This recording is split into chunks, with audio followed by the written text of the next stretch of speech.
Okay, the history of how we got involved with Sovereign Grace. Just after I was saved, I mentioned, just after I was saved, I heard this tape by CJ. It powerfully affected me about a house for God. I wrote to him. He put me in touch with some other people. I worked with them for 12 years. At the end of that 12 years, I felt that there were some discrepancies between what he'd said and what I was in. So I wrote back to him, said, could I come and see what's been built? I hadn't had any contact with him for 12 years. Could I come and see what's been built on the ground out there? This was before anybody had really heard of CJ. So March '95, myself and my colleague went to the what was then PDI Leaders Conference in Virginia Beach. And, what a conference. There were just, not a lot there, maybe 90, and 2 visitors, myself and Peter. And I was just completely overwhelmed with the experience. Because I thought I'd been living, I thought, have I been living with some kind of utopian ideal as to what the church should be and what ministry should be and what it means to be a Christian? Because my whole Christian experience had been one of, in some ways, it'll always be struggle, but infighting, politics, bad doctrine, and money, and leaders lording it. And so we went out to this conference, and I was just powerfully struck by a number of things. One was the centrality of the cross. Everything was about Jesus and his finished work. So they weren't looking forward as much as looking backwards. They weren't shouting about what they're going to do as much as what he's already done. And it was just glorious.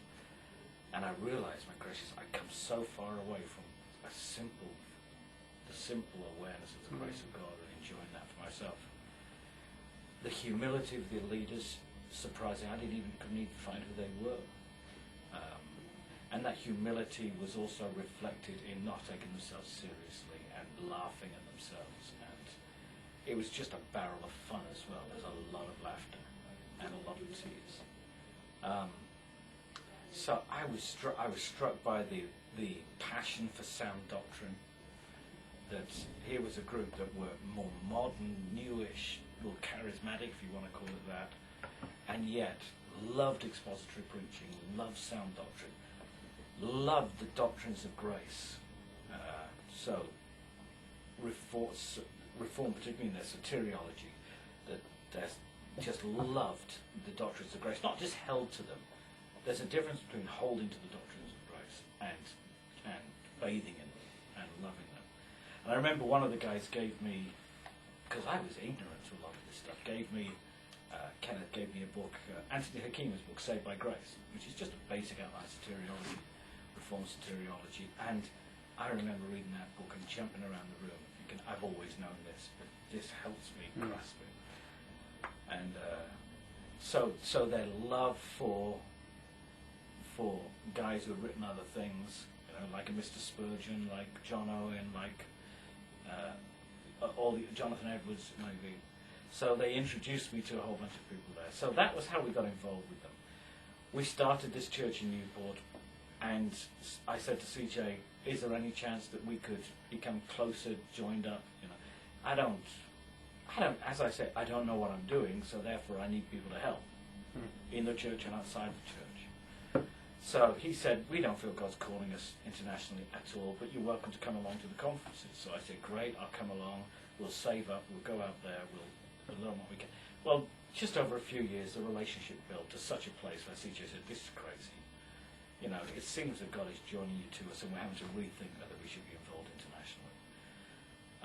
At the same time, we as a church had had some bad experience with leadership, and so I wanted the church to get to know Sovereign Grace. So we were taking our leaders out. It cost us a fortune. We'd stick them on a plane and take all our group leaders out for a conference, just for them to experience and see something different.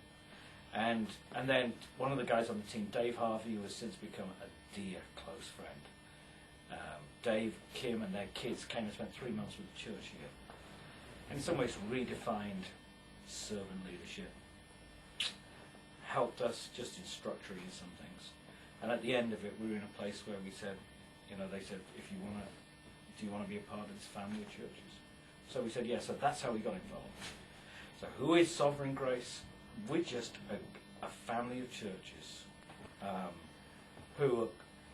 that started in one church in just outside Washington, D.C., in Maryland, that CJ led. From that church, other churches were planted. Some have been adopted in. We're insignificant. I mean, we're just nothing. When you look across these huge denominations, and we are really a little thing in the corner. I think we've got 60, maybe 70 churches. We plant and build slowly. I think we're defined by the gospel. That's people say, Sovereign Grace, you're reformed and charismatic. I don't think that's what really defines us. I think a love for the gospel, a love for the cross is, I hope, what defines us, and I think it does.